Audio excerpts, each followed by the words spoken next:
Hello, this is Alex, and in this video I'm going to be talking about the Nslookup command. So similar to the last video, feel free to pause the video and open your command line if you'd like to write out the commands with me and get some more experience using Nslookup.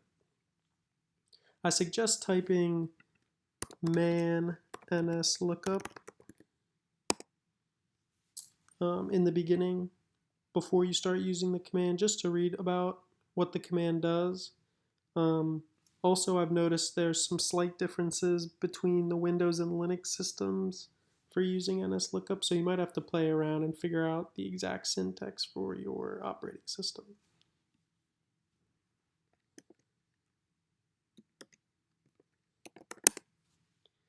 So Nslookup, or name server lookup, is a tool commonly used for DNS queries and for receiving domain names or IP addresses. To start, I'm going to do a simple Nslookup for Temple's website to show off what type of information the command gives us.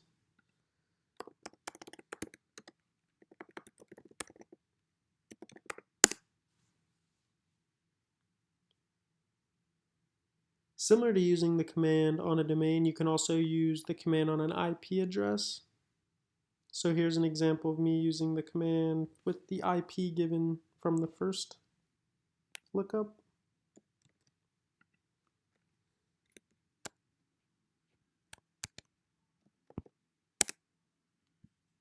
So here we get a lot more information, but it all has to do with different temple.edu sites.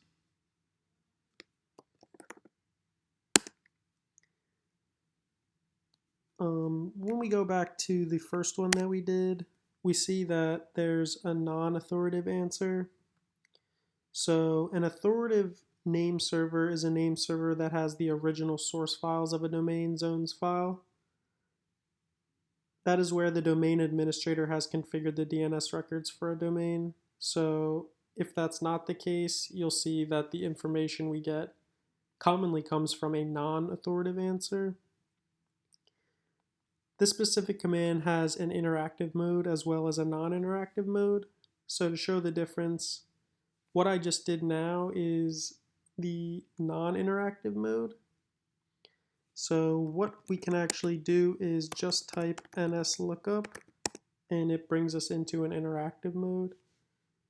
So now I can just fire away different domains or IPs and it should just allow me to keep going.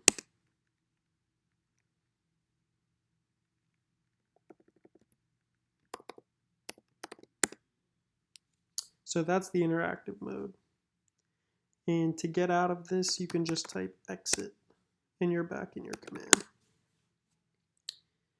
So to finish up this video, I'm going to show you some tags that you can use with Nslookup to get other useful information. And to start, I'm going to show you Nslookup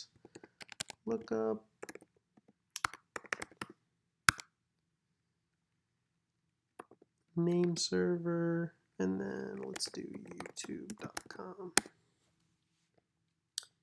So here we can see that it gives us the server and address, as well as the name server to google.com, which makes sense because Google owns YouTube.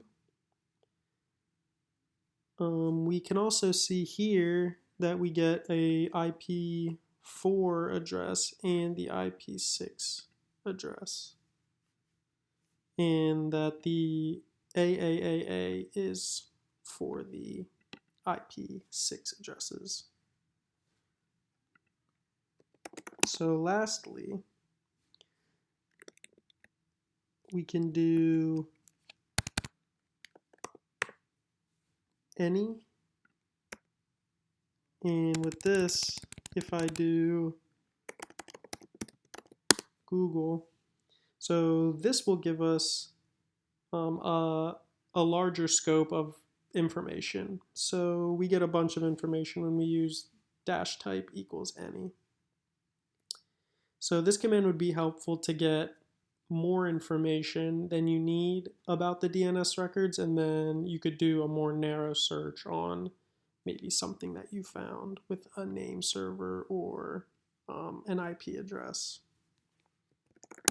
So that sums up the Nslookup command video. I hope this helped and let you practice a little more, and feel free to look up some other sites that you have an idea that you'd like to learn a little more about. So I'll see you in the next command video. Bye-bye.